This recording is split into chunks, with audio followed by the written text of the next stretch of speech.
biarkan jadi. Jiwa kami mendapatkan damai yang dari Tuhan. Jiwa kami mendapatkan apa yang teduh yang daripadamu. Semua gejolak, semua badai, semua gelombang, semua emosi, semua kesedihan, semua kepahitan, semua yang membawa kegelisahan, kami berkata berhenti dalam nama Yesus. Berhenti dalam nama Yesus. Dan kami berkata, jiwa engkau menurut kepada apa yang Roh Tuhan katakan. Engkau tidak boleh menghambat lagi akan apa yang menjadi kehendak Roh Kudus. Teduh dan tenang dalam hadirat Tuhan. Terima kasih Tuhan, terima kasih. Bicara pada sore hari ini. 3 hari ini kami dedikasikan hanya bagi Yesus Tuhan kami. Di dalam nama Tuhan Yesus. Semua berkata, amin. Silakan duduk dalam hadirat Tuhan. Saudara, saya ingin putar satu klip.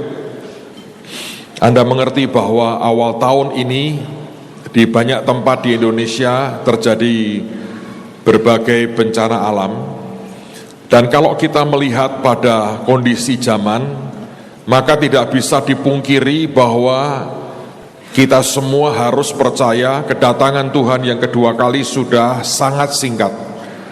Saya melihat akan gejala, saya melihat akan semua yang terjadi, maka saya berkata ini memang sudah waktunya bahwa sebenarnya Tuhan Yesus pasti segera akan datang yang kedua kali.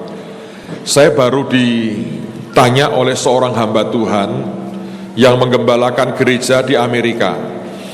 Sekarang mereka sudah mulai dengan namanya Obamacare. Sebetulnya itu merupakan bagian dari proyek Obama untuk asuransi kesehatan dan sebagainya.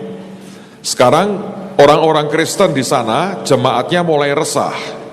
Karena kalau tidak ikut ini, itu di tahun depan akan ada denda dan sebagainya. Tapi akibatnya memang buat orang-orang kalangan tertentu, mereka membayar asuransi itu jauh lebih mahal.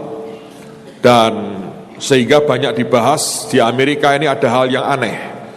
Dulu orang yang ribut soal pertentangan kelas antara miskin dan kaya itu selalu dunia ketiga, negara yang sedang berkembang. Tetapi aneh, ini diangkat isu ini oleh Presiden Amerika. Sehingga orang mengatakan ini negara mau dibawa menjadi apa? Kecuali mereka mengatakan akan merupakan sebuah negara sosialis kelak. Nah saudara sekalian, saya kalau membaca itu, teman saya bingung, Pak ini bagaimana? Memang sampai hari ini belum ada kepastian bahwa harus pasang chip. Tapi itu soal waktu sebenarnya. Nah kalau itu berlaku, itu akan melanda seluruh dunia dalam waktu yang sangat singkat. Saudara sekalian, karena itu saya percaya bahwa memang kita harus terus berdoa, menahan bencana, dan itu harus didorong sejauh mungkin dari bangsa kita. Karena itulah kita dipanggil jadi pasukan Tuhan. Tapi pada sisi yang lain saya percaya bahwa ini memang akan makin banyak terjadi. Dan karena itulah kita mesti punya satu kekuatan untuk mengantisipasi ini. Bagaimana anak-anak Tuhan, gereja Tuhan punya kekuatan menjangkau mereka yang sedang membutuhkan. Klip ini akan menjadi sebuah informasi buat Anda apa yang kami kerjakan. Dan kebetulan pada waktu banjir anak saya termasuk yang hampir setiap hari pergi dan seringkali pulang sampai jam 1 pagi. Sebetulnya dia pergi nggak terlalu jauh, tapi medan yang ditempuh itu harus pakai perahu kecil itu melawan arus sungai yang derasnya luar biasa untuk menjangkau desa-desa yang memang terisolasi. Nah, saudara sekalian, saya melihat kalau bukan karena kasih Tuhan, orang nggak tahan loh. Beberapa desa itu bahkan beberapa hari tidak terjangkau oleh siapapun. Dan waktu kita masuk pertama kali, kita termasuk orang pertama yang di sana. Kemudian Anda mengerti itu banjir di daerah Jawa Tengah. Lalu Anda mengerti baru bulan lalu kira-kira Gunung Kelut meletus dan hampir semua airport di Jawa tutup. Semarang 1 hari tutup karena abunya itu berbahaya buat penerbangan. Yang kasihan kalau Anda ke Jogja dan Solo seperti winter, seperti musim dingin. Tapi bukan salju sebetulnya, tapi abu, debu vulkanik. Dan itu mengerikan, buat penerbangan sama sekali tidak boleh. Dan kita kirim tim ke sana, kami masuk ke satu desa termasuk yang paling dekat dengan puncak di Kelut sana. Dan kami masuk pertama kali di situ dan tidak ada kelompok lain yang masuk. Dari semuanya kita bantu, kita buat dapur umum di situ dan kita kerja. Ini tim terakhir kita tarik karena sudah selesai kondisinya, tapi kita bantu sampai atap-atap rumah yang jebol itu kita ganti dengan terpal sementara waktu. Karena nunggu bantuan genteng pemerintah, ini nggak tahu sampai kapan. Jadi itu ada kira-kira 650 rumah di situ. Anda bisa bayangkan itu terpal membutuhkan berapa banyak. Sudah kita bantu semua tertutup, kemudian kita bawa semprotan air buat bersihkan rumah. Kalau nanti Anda lihat foto-fotonya, kondisinya mengerikan sekali. Sekarang terbuka buat kita, seluruh desa itu berkata, kapanpun mau datang boleh, kita segera akan siapkan buat buka PAUD dan rumah singgah di situ. Dan yang menarik adalah setelah ini kita akan kirim tim pertanian kita, karena pada waktu di Gunung Merapi, salak itu mereka sudah dikatakan mati. Kami punya formula yang ajaib yang Tuhan beri, kita kocorin dengan formula kami, dalam 8 hari salak itu tumbuh lagi. Padahal biasanya orang mengatakan kalau sudah kena abu vulkanik begitu, akan butuh sekian tahun untuk bisa dipakai lagi dan ditanami lagi. Tuhan memang Tuhan yang luar biasa. Amen. Dalam 8 hari salak itu tumbuh lagi. Dan kita berharap mereka juga akan tertolong. Walaupun mereka tanam 2 tanaman, yang satu saya suka, yang kedua saya nggak suka. Mereka terkenal dengan katanya duriannya. Saya mendapatkan gosip bahwa saya dapat kiriman durian dari Gunung Kelut. Apakah itu betul? Katanya dibawa ke Jakarta. Teman-teman yang berminat, Anda harus ikut mendoakan supaya cukup buat semuanya. Durian saya suka. Tapi yang kedua, mereka tanam berambang, bawang merah yang haleluya sekali. Tapi karena demi kesejahteraan mereka, kita akan tolong juga supaya bawang merahnya bisa tumbuh dengan subur. Bantu doa saudara, dan nanti ada satu visi yang Tuhan taruh di hati, saya mau share dengan Anda setelah Anda melihat akan klip ini. Boleh tolong dipasang, ini 2 klip tentang terjadi satu banjir dan Gunung Kelut. Ini Jawa Tengah, Utara, Kudus dan sebagainya. Silakan.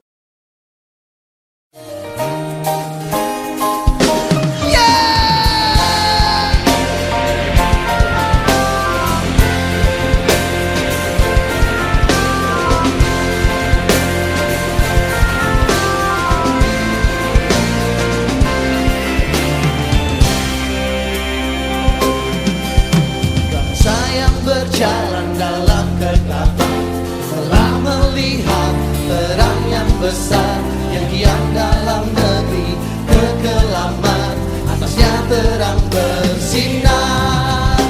Darahmu tercurah atas Indonesia, kasih yang mengalir sembuhkan luka, dan bawa jiwa-jiwa datang padamu, menyemarakan rumah keagunganmu. Bebaskan yang tertawa, temukan yang terhilang, selamatkan pertobatan terjadi bagi bangsa ini. Sembuhkan yang terluka, kuatkanlah yang lemah, terobosan mujizat dinyatakan atas Indonesia.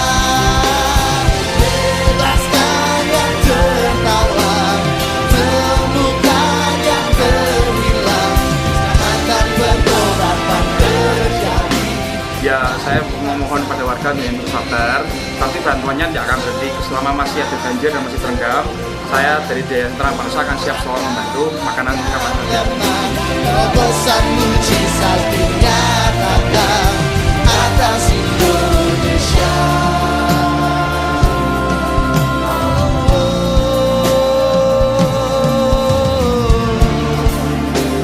Atas Indonesia, atas Indonesia, negeri ini ku persembahkan bagi Sang Raja. Indonesia ku persembahkan bagi Sang Raja. Indonesia ku persembahkan bagi Sang Raja.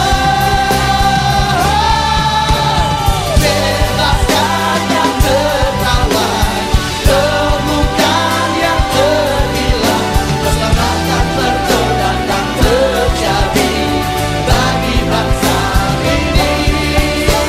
Sembuhkan yang terluka, kuatkanlah yang lemah.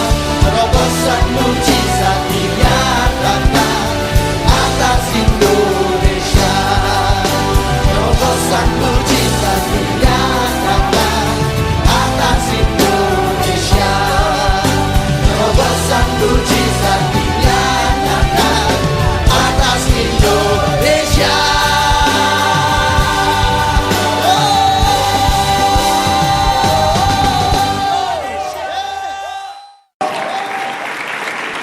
Saudara, mereka cerita, anak-anak cerita, ada satu momen yang mereka tidak bisa lupakan. Jadi mereka yang sudah mengungsi kan mereka pergi. Yang nolong banyak sekali, makanan limpah, semua limpah. Kami tidak masuk pertama-tama ke pengungsian, tapi kami masuk ke rumah warga yang ditinggalkan, saudara. Dan kami termasuk yang pertama lihat atap runtuh, rumah hancur, sawah habis, semua tanaman habis. Pada waktu itu, hari di mana pengungsi ini sebagian mulai pulang. Teman-teman TNI kan memang kerja keras di situ, dan kita bantu mereka juga dengan dapur umum. Bahagia sekali. Nah, pagi itu kami semua di briefing, dan kemudian teman-teman dari TNI berkata gini, Mas, sebentar lagi kita akan lihat hujan air mata. Loh kenapa? Ini kan mereka pulang. Saya dengar mereka bahagia banget mereka pulang ke kampungnya. Begitu nanti nyampe, lihat rumah mereka hancur seperti ini. Itu yang kita harus antisipasi, kalian harus siap. Dan betul saudara, begitu mereka tiba masuk di desa mereka, hujan air mata. Yang paling teriak nangis paling banyak bapak-bapaknya. Habis. Anda lihat tadi rumah itu, dari debu kemudian hujan. Kayak lumpur di rumah habis semua. Mau bersihkan mulai dari mana? Makanya tim yang kedua kita kirim itu sebetulnya bawa semprotan air dan genset, saudara. Karena kita mesti dorong lumpur dari rumah. Kalau Anda pakai alat biasa, nggak kuat tenaga kita. Nah, saudara, saya melihat itu. Kemudian yang kedua, hari-hari ini saya melihat kami banyak melayani hamba-hamba Tuhan yang di desa, yang di pinggir. Saya setiap kali melihat mereka, saya mengatakan begini, Tuhan, kalau aku ini ditaruh di situ ya, mungkin gak tahan loh. Ya toh? Saya membayangkan, makanya saya berkata, kasih karunia Tuhan itu kita mesti syukuri. Saudara, kalau Anda, saya ajak ya ke desa-desa mereka. Coba renungkan, bagaimana kalau itu saudara lahir di situ dan bukan tinggal di Jakarta? Mungkin sebagian besar dari kita nggak akan tahan. Dan sekalipun kita tinggal di kota, masih ngomelnya masih luar biasa. Saya mendoakan setiap kali saya ketemu, saya ajak ngobrol pribadi. Terakhir saya banyak lebih ke interaksi pribadi. Saya bilang, Tuhan, apa yang harus dikerjakan? Sebab bagaimanapun mereka itu di front paling depan. Dan kemudian saya lihat gejala bencana alam terus terjadi, sambung menyambung seperti ini. Timbul satu kerinduan dalam hati sebetulnya. Saya bilang, apa yang harus dibuat? Tuhan berkata, bangun lumbung, nak. Karena itu kami akan bangun satu lumbung. Sebetulnya seperti gudang lah bangunannya itu. Tapi kita akan buat cukup besar. Untuk apa? Di dalamnya kita akan buat rak yang banyak. Sekarang ini kita banyak terima sumbangan, tapi tempat nggak ada. Kalau Anda terima banyak sumbangan, tempat nggak ada, barang itu akhirnya akan nggak bener. Ya toh, terserak sana sini, diambil 1-2 ke orang nggak jelas. Pertanggungjawabannya nggak jelas. Tapi kalau kita punya lumbung, kita bisa simpan itu. Kita buat yang rapi, ada administrasinya, in out-nya jelas. Dan saya sebetulnya punya satu impian. Satu hari kalau itu selesai, saya tentu akan minta saudara ambil bagian, berilah pakaian yang layak pakai. Kalau Anda punya jas, karena Anda makin diberkati, sudah kekecilan sekarang, nanti kelak cucumu belikan barulah saudara. Jas nikah Anda pakai sekali, sudah sekian puluh tahun, entah di mana Anda gantung, nanti malah goyang-goyang sendiri. Ya buat apa? Kalau itu disumbangkan, saya berpikir satu kali walaupun mungkin tidak dengan angka bombastis, tapi kita bisa bawa sekian belas, sekian puluh hamba-hamba Tuhan itu 1-2 hari aja ke Semarang. Kita bisa berkati mereka, bawa ke lumbung kita, coba Pak Pendeta boleh pilih jas. Wah, kalau pendeta-pendeta desa kita ganteng-ganteng dan keren-keren kan lumayan saudara. Siapa yang mikir yang seperti itu? Selama ini ada banyak kelompok-kelompok yang sudah bagus saudara. Sebulan sekali, kadang-kadang sebulan 2 kali menghimpun hamba-hamba Tuhan itu, diganti ongkos transportnya, dikasih persembahan dikit. Biasanya mereka terima kira-kira cuma 1 orang 50.000 katanya. Lalu kemudian diundangkan hamba-hamba Tuhan dari kota seperti saya, suruh ngotbahi saya. Tapi setiap kali saya ketemu mereka, hati saya nggak bisa. Ya saya tetap nyampaikan firman, tapi saya bilang, saya nggak hidup seperti mereka hidup. Ya memang tantangan setiap orang berbeda. Tapi bayangkan kalau kita bisa ambil bagian memberkati mereka. Menurut saya luar biasa. Hari ini beberapa keluarga bingung TV-nya mau ditaruh di mana. Barangnya masih bagus tapi pengen beli yang baru, yang makin tipis makin tipis. Ini ketebelan Pak, mau dijual nggak laku, dibeli 100.000 katanya nggak tega kita. Mau dibuang di tempat sampah kok katanya terlalu kaya raya. Mau kemanain? Sedang mereka kalau nonton TV, semut yang keluar, digebrak dulu, boom, baru keluar gambarnya. Itu pun mencong-mencong, miring-miring begitu. Ya tidak semua, tapi ada banyak yang seperti itu. Saya lagi menggumulkan dan Tuhan berkata, bangun lumbung nak. Saya hanya mau berkata, kalau Anda mau tergerak, bantu support, nanti ada offering taruh seperti biasa, yang mau saja. Supaya kita segera bangun. Tanah kami sudah punya, dan anak-anak yang kita tampung di rumah Shalom yang dewasa akan kita ajari bagaimana ngatur adminnya sehingga jelas. Ada yang jaga, ada yang ngatur tempatnya, ada adminnya yang bagus. Dan satu hari saya berdoa akan sungguh-sungguh jadi sebuah lumbung yang lengkap sekali. Semua orang memberikan bantuan, kita simpan dengan baik, rapi, tidak ada tikus, tidak kotor, semua rapi. Menurut saya dalam anugerah Tuhan bisa. Kami punya dapur umum itu sudah bertahun-tahun. Kalau Anda lihat ke dalam, hampir nggak ada debu, apa itu sarang laba-laba, tikus jalan, nggak ada saudara. Rapi semua, bersih. Bisa lah. Kita sudah bertahun-tahun melakukan itu. Dan dalam anugerah Tuhan sampai sekarang efektif sekali dapur itu. Maka saya berkata kalau kita punya lumbung anytime dibutuhkan, tiba-tiba kita dengar ada sesuatu atau siapapun lah yang di kita berkata ini butuh bantuan, Kita punya lumbung yang dalam waktu segera kita bisa gerakkan untuk tolong tanpa kita teriak-teriak, sudah tersedia. Saya pikir itu akan jadi sebuah kekuatan untuk membawa makin banyak orang kenal dengan Tuhan kita Yesus Kristus. Amen. Ya paling-paling kan masuk di itu kan VOA itu, ya toh. Ibu Nani katanya setahun 3 kali mimpin tur ke Israel, ya toh. Saya baru dengan beliau di Sydney beberapa hari kemarin, saya baru pulang, hari ini beliau tadi pulang, tiba di Jakarta. Saya ketawa-ketawa, Bu Nani berkata, saya itu ke Israel baru 3 kali, bukan setahun 3 kali, baru 3 kali. Wah, tapi saya bilang, Ibu Nani terkenal nih, saya bilang, tokoh karismatik Cina, saya berkata gitu. Well, itu orang, biarkanlah. Mari kita ngurusi apa yang Tuhan mau saja, amen saudara. Nah, sekarang mari kita buka firman Tuhan. Saya ingin taruh apa yang Tuhan taruh di hati ini bisa sampai ke hati saudara. Mari kita buka firman Tuhan dalam Ibrani pasal 12 ayat 15 sampai dengan ayat yang ke-17. Ibrani pasal 12 ayat 15 sampai dengan ayat yang ke-17.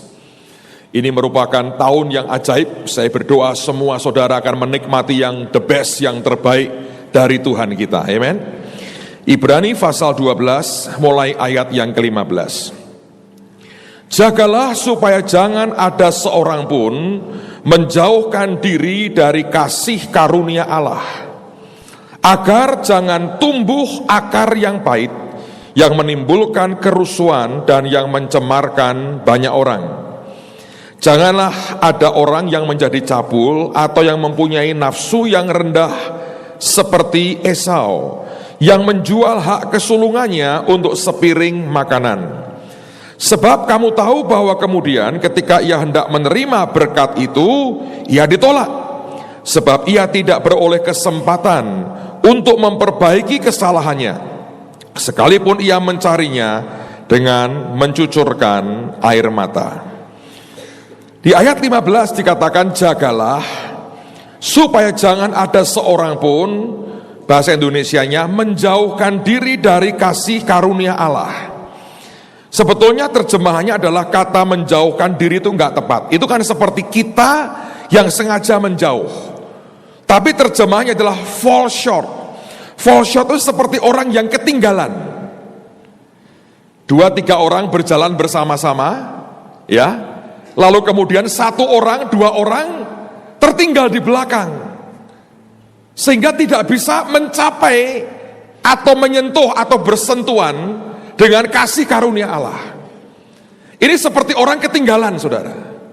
Nah, kalau Anda ketinggalan untuk bisa bersentuhan dengan kasih karunia Allah, maka Alkitab mengatakan supaya jangan timbul yang namanya akar pahit. Saudara kan sudah dengar bulan lalu kan, Bu Iin ngajar soal akar itu. Nah, ini sebetulnya dari mana, Pak? Orang kok bisa muncul kepahitan itu dari mana? Salah satu di antaranya itu karena ketinggalan sebetulnya. Ya, kita bergerak bersama-sama dari start line yang sama, tiba-tiba di tengah jalan beberapa orang itu ketinggalan. Yang lain mencapai sesuatu, menikmati anugerah. Beberapa orang mengatakan, loh saya kok tidak? Dan ternyata ini bisa menimbulkan akar pahit. Saudara, saya melihat ini ya sebagai hamba Tuhan. Makin hari itu makin banyak orang yang kepahitan karena masalah ini. Dia melihat orang lain diberkati, dia mendengar kesaksian kelihatannya begitu mudah. Tapi dia merasa dirinya sendiri, kenapa saya nggak seperti itu ya? Dan ini menciptakan yang namanya akar pahit. Dan kalau sudah mulai berakar, itu masuk ke dalam. Dan kita tidak pernah mengerti seberapa dalamnya sebetulnya. Dan seberapa itu merasuki jiwa orang. Dan kalau sudah mulai kepahitan, akan timbul kerusuhan, dan mencemarkan banyak orang, bahkan semua orang yang dekat dengan kita. Berapa banyak orang-orang yang hidup dalam kepahitan, dan kemudian mau coba menimbulkan kerusuhan, menimbulkan huru-hara, menimbulkan masalah, menimbulkan kehebohan, dan ujungnya orang-orang sekitarnya ikut kena semuanya, kena akibat, dan kemudian jadi cemar karena kepahitannya. Nah, sekarang kita kembali. Apakah betul Pak ada orang-orang yang seperti itu? Iya. Karena itu Alkitab memberikan warning, peringatan buat kita. Jagai, waspada. Jangan sampai kamu itu ketinggalan. Jangan sampai kamu tertinggal di belakang. Jangan sampai kamu tidak bisa bersentuhan atau menjangkau kasih karunia Allah yang luar biasa ini. Saudara, sebenarnya tahun-tahun ini merupakan tahun-tahun yang luar biasa. Tapi saya melihat tidak semua orang bisa mengalami dan menikmatinya. Saya mau cerita, bukan ingin pamer sesuatu, tapi saya ingin cerita supaya saudara mengerti kalau Tuhan berjanji Dia tidak pernah ingkar. Kalau Dia sudah mengatakan ini zamannya, memang ini zamannya. Masalahnya adalah apakah kita termasuk orang yang bisa hidup dalam anugerah kasih karunia itu, atau karena kita jadi orang yang tertinggal dengan semuanya. Dan karena itu saya ingin bahas di bulan ini. Saudara, saya melihat anugerah Tuhan itu ajaib sekali. Tahun lalu Tuhan beri kami rumah, persis di sebelah rumah. Dan memang saya berkata ke anak saya, nanti bulan Juni saya sudah makin tua rupanya, mau mantu nih saudara rencananya. Anak pertama saya akan menikah. Jadi kami diberi Tuhan rumah. Dalam anugerah Tuhan sebetulnya, dalam 2 hari selesai. Memang Tuhan berkata, ambil nak, saya pikir suruh beli. Ternyata saya terlalu bodoh untuk mengerti kesederhanaan Tuhan. Ambil artinya ambil saudara. Dan berapa banyak di antara kita yang berpikir ambil sama dengan beli. Nah, pada waktu berjalan di awal tahun ini, mulailah kita bicara sebetulnya banyak hal. Panitia sudah dibentuk, dibicarakan acaranya, ada banyak hal lah yang dibicarakan. Saya biasanya hanya terima laporan dan koreksi sana sini, itu aja lah. Tapi so far oke semua. Lalu tiba saatnya bicara soal nanti mobilnya mau pakai mobil seperti apa. Ada yang usul kereta kuda, ada yang usul mobil kuno. Saya bilang ini orang ngawur aja ngomong. Tapi namanya usul tidak bayar ya usul lah. Banyak sekali sih saudara. Nah ketika itu saya doakan, saya bilang Tuhan banyak detail sudah kita putuskan, apa yang kurang dan sebagainya saya hadapkan ke Tuhan. Lalu kemudian saya ngomong sekarang ini Tuhan soal mobil bagaimana. Nah untuk Anda ketahui, saya ini bukan kolektor mobil. Saya juga tidak terlalu suka banget drive, nggak suka. Saya bukan Yusak Cipto yang umur hampir 79 masih suka ngebut saudara. Itu karunia tersendiri, opa luar biasa ini. By the way tanggal 12 ada ibadah di Bandung. Nanti yang mau datang itu harus pakai stiker. Kita dapat jatah berapa ya? Sampai hari ini kita belum terima stikernya seperti apa, jadi atau belum, dan sebagainya. Tunggu besok dan lusa, siapa tahu ada perkembangan. Karena saudara harus pakai stiker. Kalau sampai stikernya nggak ada, berarti Anda tidak boleh datang semua. Karena hanya yang pakai stiker yang boleh datang, karena tempatnya terbatas. Beliau akan berumur 79 tahun. Ini sebuah umur yang langka. Dan tahun lalu sebetulnya beliau merayakan pesta emas perkawinan. Tapi yang bersangkutan pun lupa. Suatu pagi pada hari itu Tuhan ngomong gini, Yusak, kamu sudah nikah 50 tahun. Tahu jawabannya? Mosok. Nah, itu Yusak Cipto, itu nabi yang luar biasa. Tuhan pun dibegitukan. Saking kedekatannya, diomongi Tuhan yang ngomong mosok gitu. Jadi kalau Anda ngomong dia ngomong begitu, tenang saja. Tuhan pun dimosok katanya. Ya kamu 50 tahun menikah dengan istrimu, baru sadar, ya bener-bener katanya begitu. Tapi nggak dirayakan karena semua lupa. Well anyway, saya bukan termasuk seperti beliau, jago ngebut dan sebagainya. Mobil adalah kebutuhan. 3 tahun lalu Tuhan mobilnya Pak Yusak diserahkan saya. Anda masih ingat ceritanya? Tuhan bilang kembalikan, nah itu bukan punyamu, itu kendaraan perangnya dia. Sampai hari ini beliau masih pakai mobil itu. Jadi ketika saya doakan, Tuhan itu di hati ngomong gini, tapi ini kecil sekali. Sampai awalnya saya nggak terlalu yakin bahwa ini merupakan suara Tuhan. Seperti ada suara begini, kapan terakhir aku beri kamu mobil? Kalau saya ingat itu lama saudara, sudah kira-kira mungkin 7 tahun ada tuh. 2005 atau berapa saya lupa tuh. Mungkin ada 7 tahun saudara, atau 2007 saya lupa lah. Itu sudah cukup lama. Lalu Tuhan itu ngomong begini, ada suara kecil. Awalnya saya nggak yakin tuh Tuhan, karena mobil tidak pernah menjadi priority list buat saya. Kalau ada orang kasih pesawat, saya mungkin agak senang dikit saudara. Tapi kalau mobil, ya waktu itu saya bilang, ya cuma kalau Anda, Tuhan mau, Anda tidak boleh seakan-akan Anda tidak mau loh saudara. Ingat, ini ada cerita sebetulnya, tahun berapa itu. Ini belum ada tim Bahtera, belum. Itu tahun 96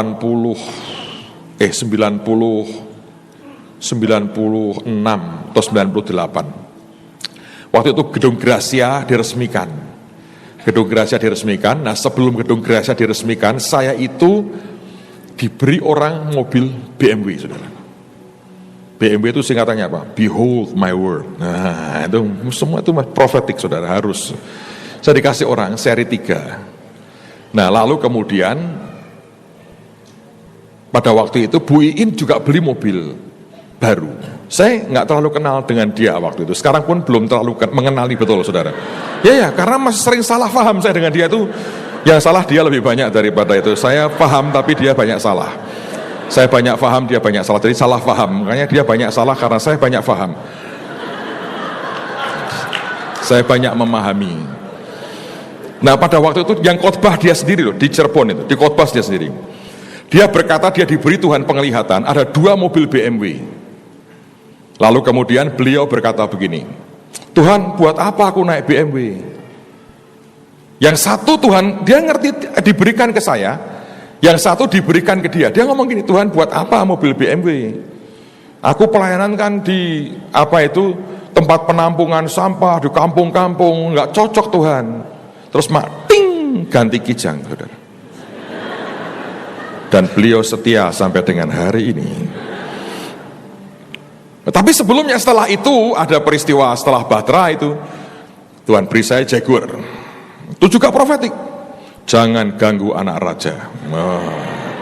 Gambarnya harimau lompat. Itu kalau ketemu kijang, yummy.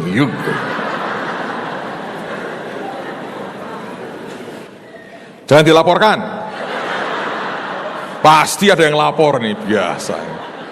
Salah paham lagi nanti dia salah lagi loh, saya yang memahami lagi. Hati-hati saudara, ini urusannya bisa panjang. So anyway, pada waktu itu ya saya bilang, ya sudah lama Tuhan, sekian tahun. Ada suara kecil berkata, kenapa enggak ambil yang baru? Saya kaget sih. Saya sempat bilang, ini suara Tuhan atau bukan ya? Terlalu kecil, terlalu soft. Lalu kemudian saya berdoa lagi. Saya bilang, aku rasa ini Tuhan lah. Karena aku tidak sedang ingin. Aku yakin ini Tuhan lah. Lalu saya minta beberapa teman untuk coba cariin alternatif. Yang A atau yang B, yang ini atau yang itu. Dan kemudian dari kesimpulan semua berkata, Pak yang ini aja, yang itu jangan. Terus kemudian kita cek harga dan sebagainya. Oke, kita ada harga tertentu. Saya berkata, aminlah, gua ambil. Dan Tuhan kasih saya uangnya. Berkatnya ngalir, saya bilang bisa nih, gua beli. Saya ngomong sama anak saya, nanti papi beli yang baru. Kamu nikah pakai mobil ini aja. Wah dia senang, dia happy. Thank you ya Bi, katanya. Terima kasih sama Tuhan ini. Papi yang kasih duit, saya belum bayar. Pada waktu bulan lalu di Bandung, saya share saudara. Seperti yang saya bagi dengan Anda sekarang. Saya nggak nyebut mobilnya, saya nggak nyebut jumlahnya. Dan malam saya bermimpi. Dan ini mimpi saya mau cerita dengan saudara. Saya lihat, saya masuk ke tahta Tuhan, ruangan tahta Tuhan. Itu pilarnya gede-gede, mungkin 3-4 kali lipat pilar yang kita lihat ini saudara. Cuma warnanya itu kuning tapi bening, aneh. Mungkin itu jenis emas yang cuma surga punya saudara, bening sekali. Dan Tuhan duduk di tahta itu. Dan hadirat yang begitu kuat yang saya rasakan, yang namanya kasih karunia Tuhan, the grace of God. Sampai begitu kuat, sampai semua orang tersungkur, nangis gak tahan. Dengan yang namanya kebaikan Tuhan, yang namanya kasih karunia Tuhan. Dan pada waktu itu saudara, saya nangis di depan Tuhan, dan saya berkata begini, Tuhan, ampuni aku. Kalau ini dianggap kesalahan, ampuni aku. Tapi Engkau tahu hatiku yang sedalam-dalamnya. Bukan aku menolak, tapi ini hatiku Tuhan. Saya teringat dengan semua kebaikan Tuhan, semua blessing Tuhan. Yang akhir-akhir ini dalam waktu sekian bulan terakhir saya alami, saya nikmati dari Tuhan. Dan saya berkata, Tuhan, Engkau terlalu banyak melimpahi aku dengan berkat. Dan menurut aku tidak sebanding dengan pekerjaanku. Aku ini kerja apa? Aku kesana kemari ngajar kebenaran firman Tuhan. Engkau yang ngajari aku. Kadang-kadang tiap malam Engkau bicara, ngajari, saya cateti. Dan semua Engkau yang buka. Di pesawat berjam-jam, Engkau bisa hadir, Engkau kasih aku mimpi. Dan Engkau ngajari aku ayat ini, ayat itu, pengertian dibuka. Kan bukan aku. Aku tidak pernah sekolah Alkitab. Engkau ngajari aku. Gereja Engkau berkati sampai dengan hari ini. Itu kan juga karena pekerjaan rohmu. Bukan karena kehebatanku. Engkau beri aku tim keluarga yang begitu ajaib. Bisa saling mendukung, saling menolong, membawa kegerakan. Tidak ada yang kerja mengeluh, semua sukacita. Kan karena Engkau. Tapi aku merasa ini too much. Terlalu banyak. Dan sebetulnya pada waktu saya menghadap itu, saya ngomong begini dengan Tuhan. Tuhan, ingat juga anak-anak-Mu yang membutuhkan akan terobosan dan berkat dalam hidup mereka. Berkati mereka Tuhan. Saya nangis, saudara. Saya gemeter, badan saya gemeter, dalam saya getar semua. Dan saya lihat dia menganggukkan kepala, dia senyum. Dan selesai saya ngomong seperti itu, Tuhan itu berkata begini, justru hati seperti itu membuat kamu aku berkati. Dan dia bilang, aku akan berkati kamu lebih hebat lagi. Dan saya bangun, saudara. Jam 3 pagi. Dalam keadaan badan dan dalam saya getar. Saya tersungkur, saya nangis di depan Tuhan. Saya bilang, semua anugerah-Mu Tuhan, buat hatiku tidak geser dari hati-Mu. Dan saudara tahu apa yang kemudian terjadi. Dan di dalam hati saya yang paling dalam, ini bukan akhir dari semuanya.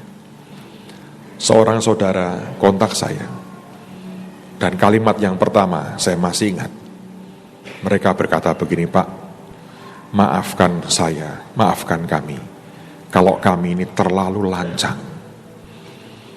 Saya waktu dengar gitu, saya mikir, waduh, mau ada keluhan apa ya? Ya toh, kalau ada orang mau ngomong berkata, maaf ya kalau aku lancang, kan ada sesuatu yang ingin disampaikan. Saya mikir apakah ada usul atau apapun lah pokoknya. Sehingga kok kalimat pertama berkata maafkan kalau terlalu lancang. Dan dia berkata, saya bilang kenapa? Tuhan bicara dengan kami Pak. Mobil Bapak itu kami yang bayar. Saya bilang aku doa sebentar ya. Karena 2 tahun lalu ada 1 orang datangi saya. Ayo Pak kita ke showroom. Bapak pengen Mercy kan? Kita beli Mercy. Saya bilang, tunggu ya, aku tanya Tuhan. 2 tahun, tiap kali saya doa, kalau ingat, Tuhan, ini bagaimana? Diam, sampai hari ini. Saya ditanya terus beberapa kali. Saya bilang, Tuhan masih diam. Saya nggak mau. Loh Pak, kan ini berkat. Kalau dia nggak suka, masalahnya bisa panjang dengan saya. Wah, saya nggak mau. Sudahlah, pokoknya aku nunggu Tuhan. Saudara, tapi kali ini hanya dalam waktu singkat saya bilang, Tuhan ini bagaimana? Dan Tuhan bilang, iya nak, aku yang suruh supaya kamu nikmati, ini pemberianku. Saya termangu-mangu, saudara. Saya bengong. Saya bilang, Tuhan, lah ini duit engkau beri, anakku pikir buat bayar toh. Loh, dia bilang, apa harus begitu? Kalau aku ingin berkati kamu, ini ya berkati, nikmati saja. Soal ini urusanku. Itu namanya apa, saudara? Ayo. Coba Anda pikir. Saya cerita begini, akan muncul 2 reaksi, bahkan 3. Reaksi pertama, datar. Reaksi kedua berkata, ya dia hamba Tuhan, lah Anda hamba siapa?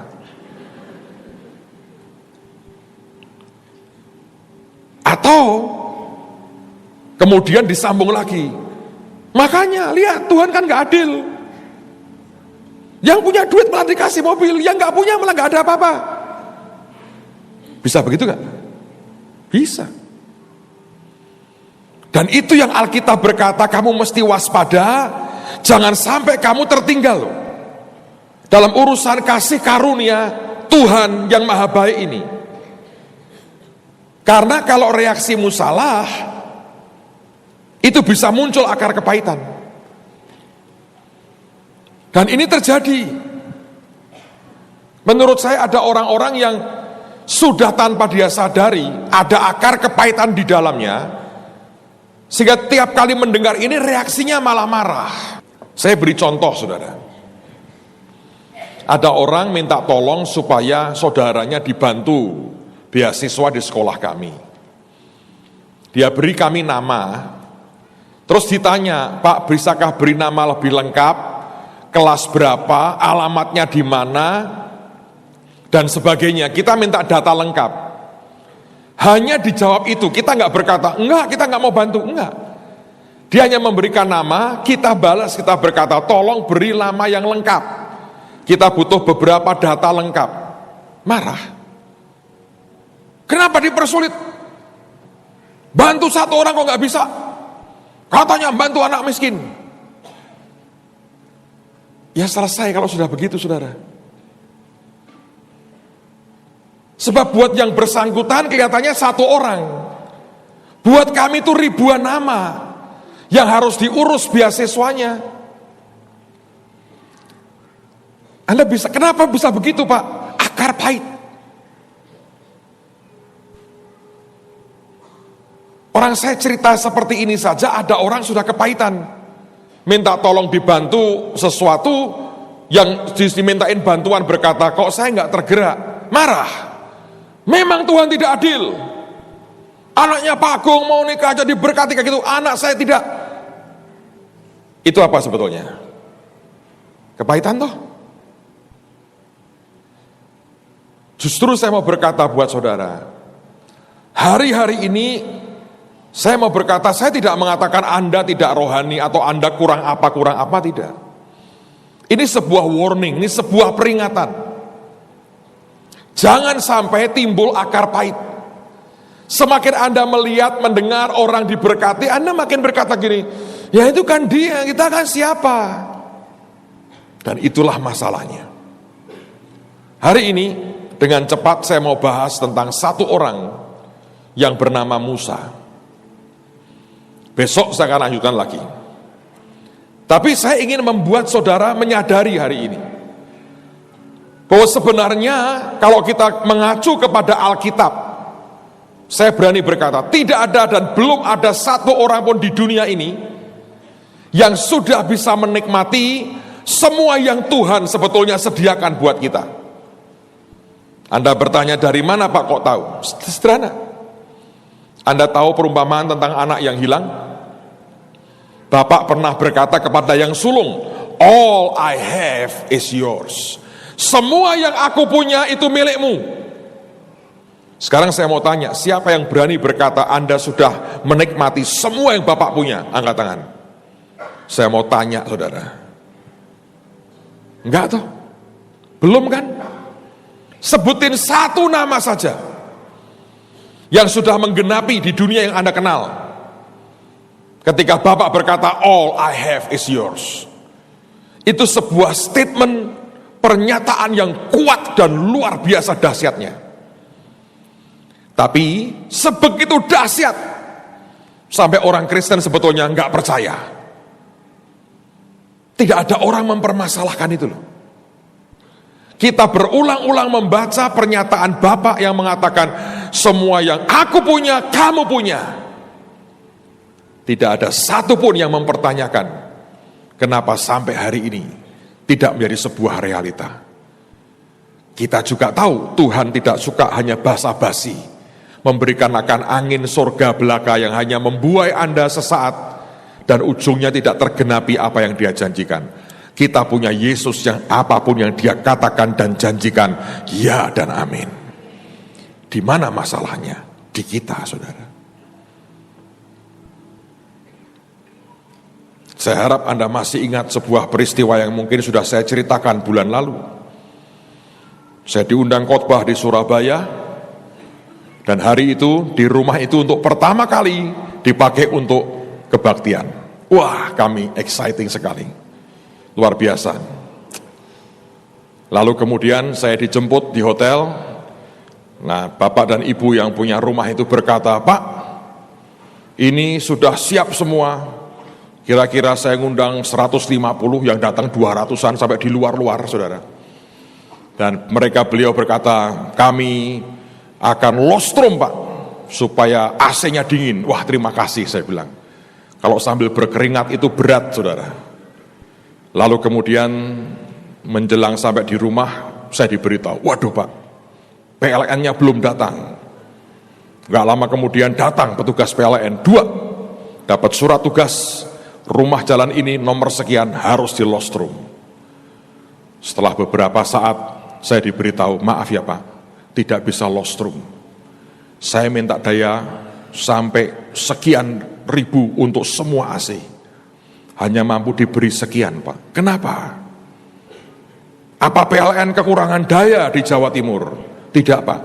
Mereka berkata, rumah ini rumah lama. Kabelnya instalasi zaman Belanda. Kabel Belanda ini tidak kuat lagi. Kalau di lostrum terbakar semua rumah ini. Karena itu harus ditahan, jangan di-los ya katanya. Dan Tuhan berkata, kabel Belanda di hidup anak-anakku itu loh nak, yang membuat masalah, di-los berkat, murtad semua saudara. Dan dalam cintanya, dia mau berkata, enggak lah, aku tidak ingin membuat mereka ke neraka. Terpaksa Tuhan menahan demi cintanya kepada saudara. So hari ini saya mau berdoa supaya kabel Belanda dalam hidup kita selesai hari ini, amen. Nah, apa yang harus kita pelajari dari orang yang bernama Musa? Saudara, Musa ini adalah salah satu orang menurut saya terbesar yang pernah hidup di dunia ini, salah satu. Kalau Anda membayangkan menggembalakan jemaat, katakanlah jemaatmu 2 juta orang. Saudara tidak bergaul dan hidup dengan jemaat setiap hari. Engkau bahkan tidak ngurusi makan minum mereka secara fisik setiap hari. Seminggu sekali kumpul, Anda khotbah, kemudian selesai. 2-3 orang konseling dengan saudara. Tapi kalau setiap hari Anda konseling orang dari pagi sampai malam, dan Anda hidup tinggal bersama dengan mereka, dari makan minum sampai WC mereka Anda harus urusi, 2 juta orang, dan Anda bisa bertahan 40 tahun, itu sebuah keajaiban. Itu umur diperpanjang terus sama Tuhan, saudara. Dan Musa melakukan itu. Tetapi ketika saya berdoa, Tuhan berkata begini, nak, Musa tidak sekejap jadi seperti itu. Di awal aku banyak dealing, berurusan dengan jiwanya. Tadi kita nyanyi, it is well with my soul. Saya berdoa supaya kita ini punya jiwa yang sembuh. Karena ada roh, jiwa, dan tubuh. Dari apa yang profetik dan yang ilahi, untuk jadi sebuah kenyataan di daging, ngelewatin proses yang di jiwa. Dan pada waktu kita tidak bisa melewati itu, saudara, Anda dalam masalah besar. Apa yang Tuhan janjikan tidak bisa turun dengan kuat dan terhambat bukan karena maunya Tuhan, tapi karena jiwa kita, pikiran, perasaan, kehendak kita ini yang ngaco, saudara. Nah, apa yang salah dengan Musa? Saya mencatat berbagai hal. Kita akan mengalir saja seberapa Tuhan akan membuka buat kita pada hari ini. Yang pertama, mari kita buka firman Tuhan sama-sama dalam kitab Keluaran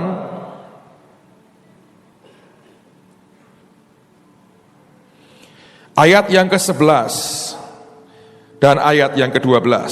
Keluaran 3, maaf. Keluaran 3 ayat 11 dan ayat yang ke-12.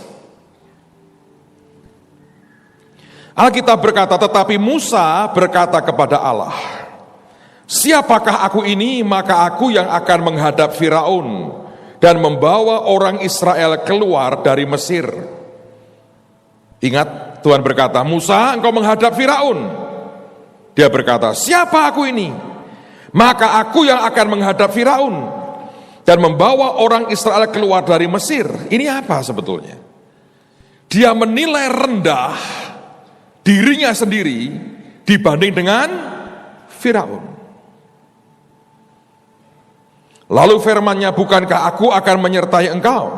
Inilah tandanya bagimu bahwa aku yang mengutus engkau. Apabila engkau telah membawa bangsa itu keluar dari Mesir, maka kamu akan beribadah kepada Allah di gunung ini.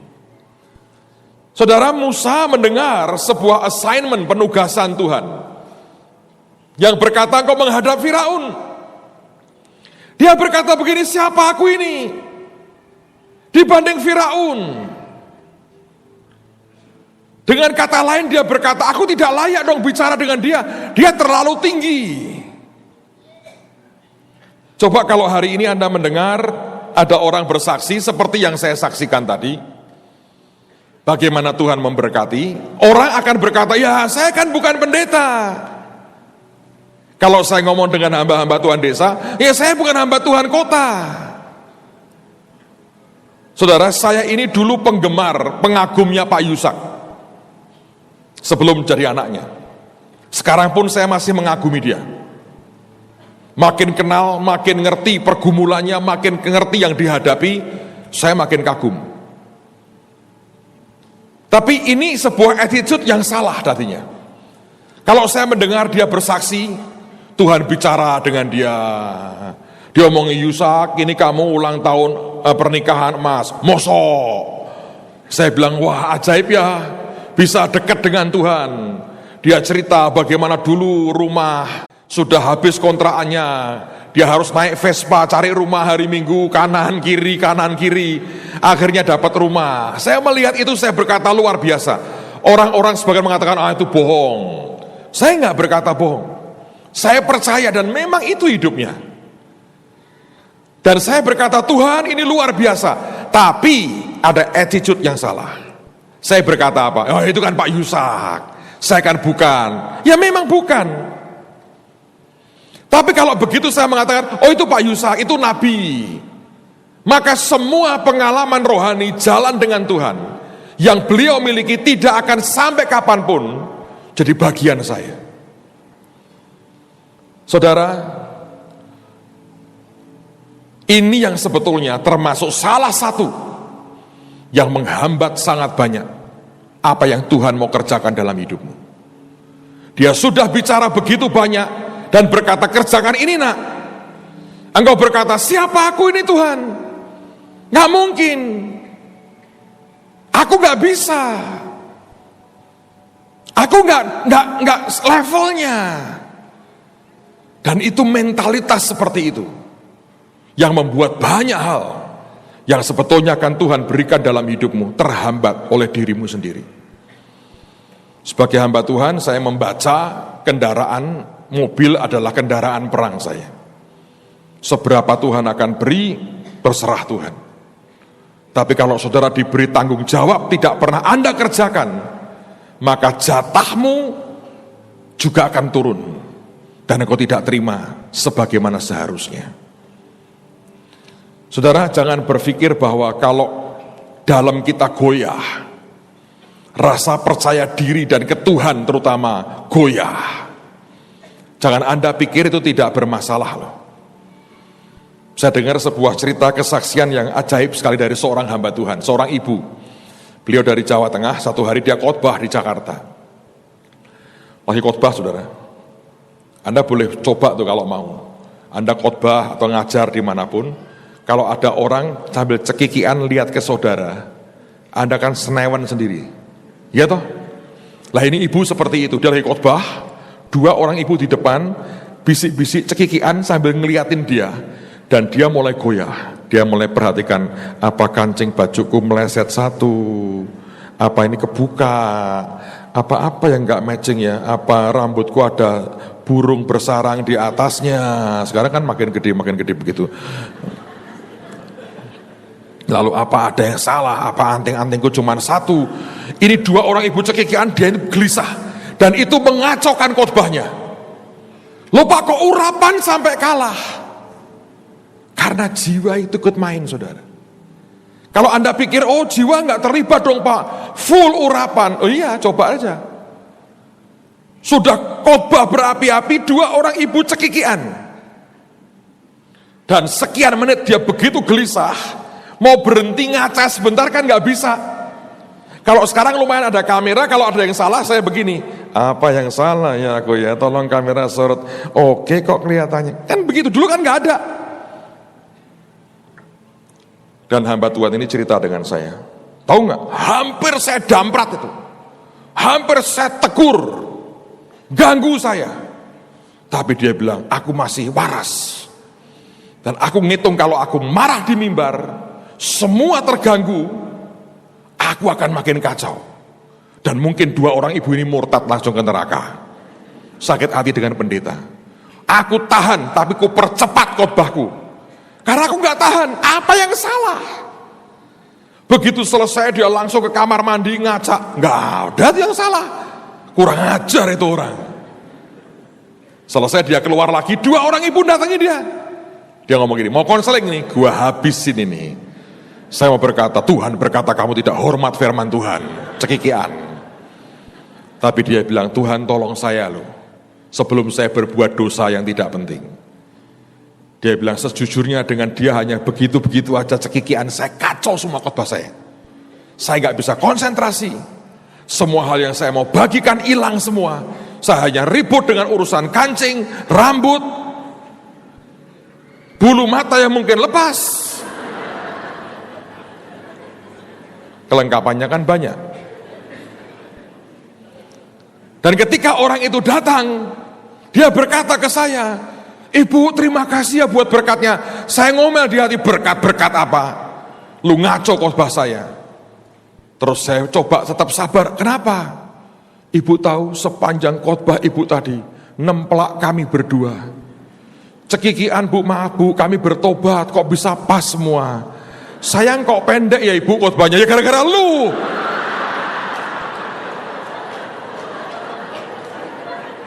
Coba Anda renungin itu. Apa kaitan? Apa kaitannya? Banyaklah di jiwa ini. Ketika confidence-nya hilang, buyar semuanya. Saudara, Alkitab berkata tanpa iman tidak mungkin kita memperkenan Tuhan, betul nggak? So di mana Pak letak persoalannya? Kenapa ada banyak orang tidak bisa nikmati yang Tuhan sediakan? Satu di antaranya, Anda telah menaruh hidupmu, Anda nilai begitu parah, sehingga tidak mungkin, tidak bisa, no way, hopeless. Dan itu yang sebetulnya membawa persoalan dalam kehidupanmu sendiri. 12 pengintai dikirim Musa masuk tanah Kanaan yang sama mereka. Masuk Kanaan mereka lihat yang sama. 10 orang memberikan bad report dengan mengatakan, kita seperti belalang di hadapan mereka. Bayangin, Musa memimpin 2 juta pasukan belalang ternyata. Dan itu yang membuat mereka tidak masuk Kanaan. Kanaan buat anak-anakku, bukan buat belalang. Habis. Hanya 2, Yosua dan Kaleb yang berkata, kita pasti bisa mengalahkan mereka. Saudara, Anda mesti hati-hati dengan cara melihatmu tentang dirimu sendiri. Kalau saudara tidak kenal dan tidak ngerti apa yang Tuhan maksud atau pendapat Tuhan tentang dirimu, masalah. Di awal sekitar sekian belas tahun lalu saya kedatangan tamu seorang hamba Tuhan. Sekarang beliau sudah almarhum. Dia seorang nabiah dari Afrika Selatan. Satu hari selesai pelayanan di tempat kami, saya dipanggil. Dan dia berkata begini, Pastor, aku disuruh mendoakan kamu. Dan dia berkata, Tuhan ngomong begini, itu hambaku ya, dia tidak kenal dan tidak tahu siapa dia sebenarnya. Wah, saya kaget. Saya mencoba membela diri berkata, kenal, saya kan hamba Tuhan, kita baru merintis gereja. Dia ketawa, persis seperti yang Tuhan bilang, kamu tidak kenal siapa dirimu. Dan dia bilang, kamu harus tahu siapa dirimu. Saudara, kalau Anda sebuah traktor besar, dan Anda berpikir engkau adalah cangkul, itu masalah loh, ya toh? Kalau engkau tidak kenal siapa dirimu di hadapan Tuhan dan apa pendapat Tuhan tentang Anda, berapa banyak sebetulnya tanggung jawab besar yang Tuhan beri tidak kita kerjakan. Traktor yang besar, Tuhan berkata, engkau habisi gunung itu. Dan kita merasa aku ini cuma cangkul. Anda ngomel nggak? Nggak mungkin Tuhan, dengan cangkul ini aku bisa memberesi gunung itu. Tuhan berkata, siapa yang bilang engkau ini cangkul? Saya cangkul. Anda paling-paling dinyanyikan, cangkul-cangkul yang dalam menanam jagung di kebun kita, saudara. Itu aja. Dan berapa banyak sebetulnya karena tidak kenal diri. Anda pernah lihat dengar ilustrasi anak Raja Wali yang hidup di bawah asuhan induk ayam? Dia nggak bisa terbang. Karena untuk mengajar Raja Wali terbang butuh tempat yang tinggi. Gunung Kelut meletus. Jadi Raja Wali panggang, saudara. Dia nggak bisa terbang. Saudara harus ngerti siapa dirimu dalam mata Tuhan. Bukan untuk kesombongan, untuk Anda berfungsi sebagaimana yang seharusnya. Kalau saya tidak tahu kegunaan mikrofon yang wireless ini, yang kabelless, kalau saya tidak ngerti ini, saya akan terpaku dekat dengan alat yang lain, ya kan? Begitu saya tahu bahwa ini tidak membutuhkan kabel, saya punya freedom. Sama dengan kehidupan Anda. Musa berkata, siapa aku ini? Harus berhadapan dengan Firaun. Dan kalau terus seperti itu dia tidak berani bahkan ngomong dengan Firaun. Bagaimana membawa 2 juta orang keluar dari Mesir? Dan ada banyak orang Kristen melihat dirinya sendiri begitu tidak berarti, tidak berguna. Dan tapi kita berharap Tuhan memberkati kita dengan luar biasa. Nggak pernah bisa, saudara. Kalau Anda punya sepeda motor, dan Anda berpikir itu sepeda, pikir apa yang terjadi? Anda akan jalan dengan beban karena yang membawa maju itu kakimu kanan kiri kayak bebek begitu saudara. Motornya tidak akan pernah berfungsi sama sekali. Oh ini rendah hati Pak? Tidak saudara. Itu rendah diri sebetulnya. Dan itu membuat semua potensi Tuhan dalam hidupmu tidak pernah bisa keluar. Saya berdoa Tuhan akan membawa kita. Ayat yang terakhir, Amsal 23 ayat yang ke-7. Amsal 23 ayat yang ke-7. Saya baca terjemahan lain yang berkata begini.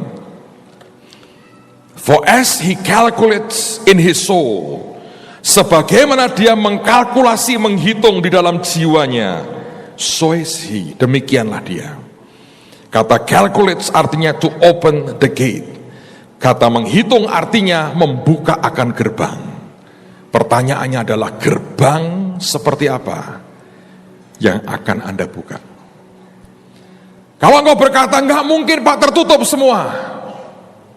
Seringkali saya beritahu tidak terkunci saudara. Anda bisa dorong atau Anda dekati dan pintu itu akan terbuka. Kalau kita jadi orang percaya yang tidak menghitung dengan tepat semua yang Tuhan berikan dalam kehidupan kita, selalu kita menganggap diri kita, aku nggak bisa Pak, aku nggak mungkin bisa. Ini ternyata menjadi masalah besar sekali. Orang Anda berkata, wah saya kalau ini nggak mungkin Pak, hidup saya memang seperti ini, saya lahir dari keluarga seperti ini.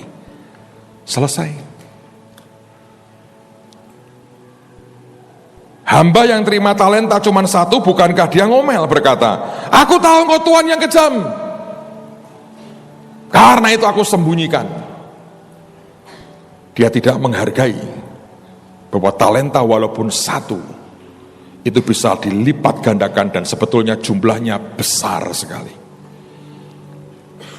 Saudara, ayo izinkan Tuhan membangkitkan semua potensi yang Tuhan taruh dalam kehidupan kita. Amen, saudara. Sebab itu akan membawa perubahan yang begitu dahsyat dalam hidupmu. Semua tempaan Tuhan dalam kehidupan kita itu bukan untuk menyiksa saudara, tapi membawa potensimu naik di hadapan Dia. Jangan kepahitan. Orang lain diberkati, kok aku sepertinya terjun bebas begini.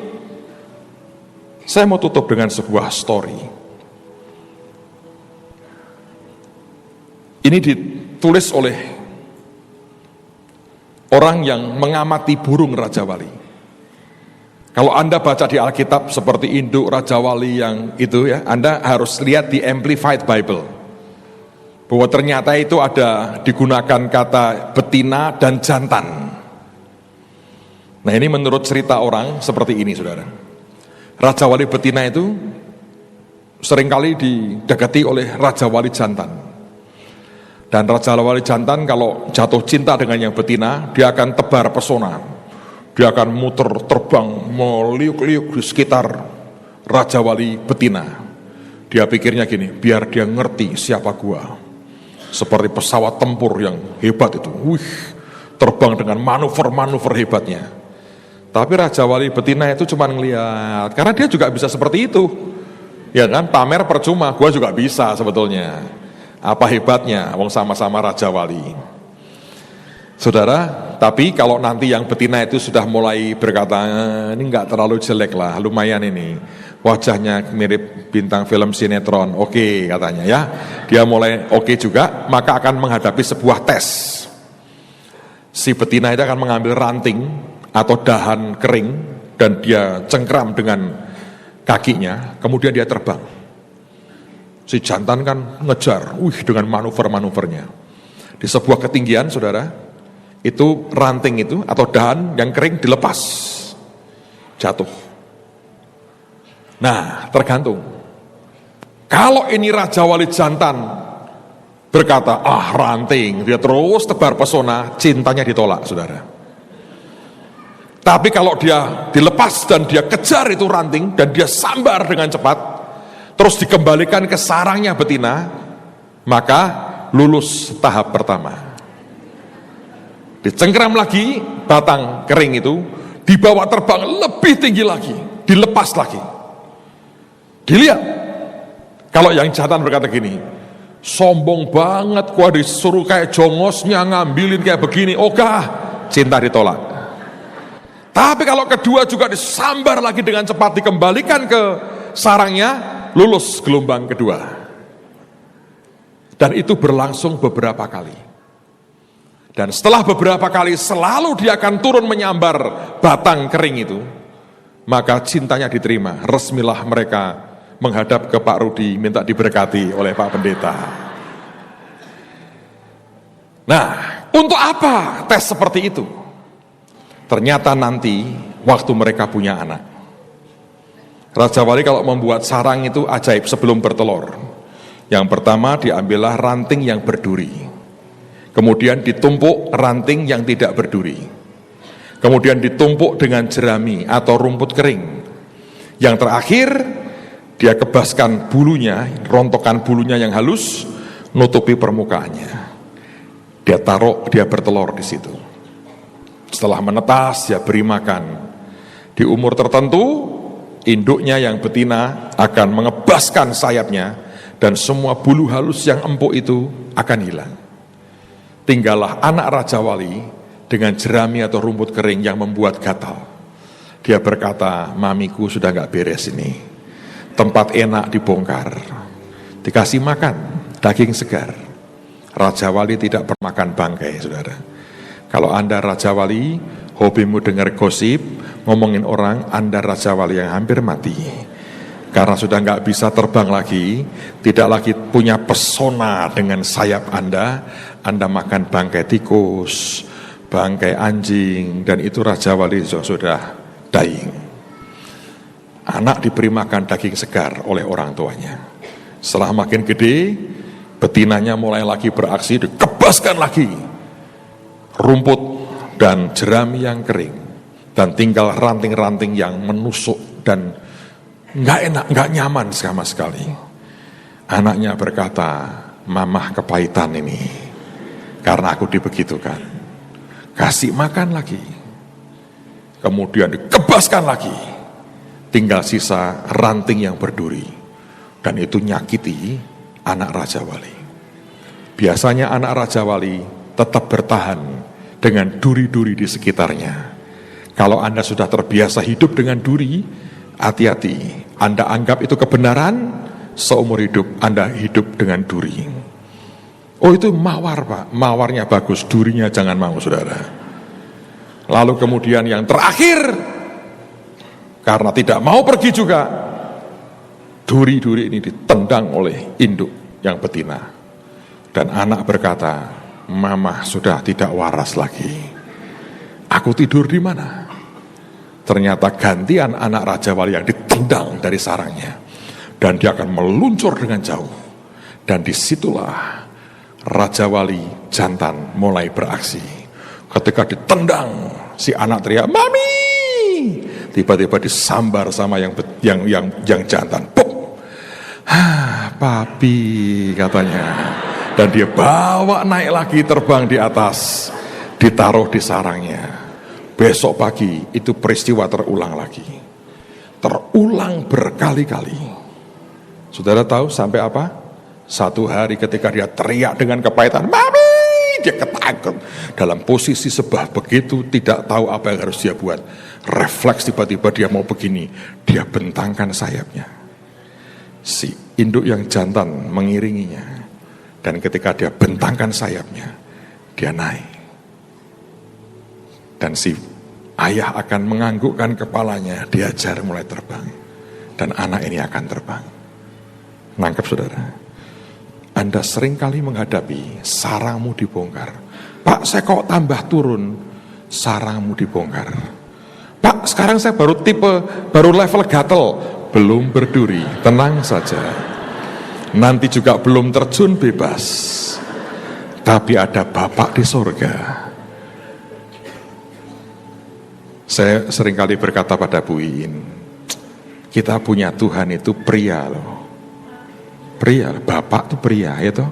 Yesus itu pria, rambut boleh panjang tapi pria. Roh Kudus pria menurut saya, saudara. Ada keibuannya. Dan dia akan angkat kita lagi. So please, jangan kepahitan. Amen. Jangan biarkan apapun jadi masalah dalam hidupmu. Jalan dengan Tuhan. Dia didik kita naik. Supaya Anda terbang melintasi semua badai. Yang percaya katakan amin. Mari berdiri sama-sama. Kami berterima kasih buat setiap anugerah-Mu. Kami berterima kasih karena Engkau Tuhan yang luar biasa. Saudara, malam ini kalau Anda tergerak, mau support, kita buat lumbung untuk memberkati banyak hamba Tuhan. Nanti taruh di depan, tolong nanti disediakan kotak di depan saja. Yang tergerak aja Anda boleh taruh, masukkan. Kalau Anda tidak bawa, Anda boleh tulis janji iman dan sebagainya. It's fine. Mari percaya Tuhan yang terbaik akan Tuhan berikan dalam kehidupan kita. Angkat tanganmu di hadapan Tuhan. Engkau berkati umatmu Tuhan. Engkau berkati anak-anakmu dalam nama Tuhan Yesus. Biar tidak ada akar pahit dalam hidup kami. Semua akar pahit dicabut dalam nama Tuhan Yesus. Semua akar pahit dicabut dalam nama Tuhan Yesus. Hidup kami adalah hidup penuh dengan kemanisan Tuhan. Kami tidak kecewa dengan apapun. Semua yang Tuhan kerjakan itu akan pasti luar biasa. Terima kasih Bapa, terima kasih. Kami tahu cintamu besar kepada anak-anakmu. Kami minta blessing yang terbaik. Dan kami yang digerakkan Tuhan untuk ambil bagian memberkati mereka yang kekurangan, memberkati hamba-hambamu. Biarkan kau terima penyembahan kami dengan harta ini. Berkenan di hadapan Tuhan. Terima kasih Bapa, siapkan kami buat esok. Kami tahu yang lebih ajaib akan Tuhan kerjakan dan berikan dalam kehidupan kami. Kemuliaan hanya bagi Yesus di tempat yang maha tinggi.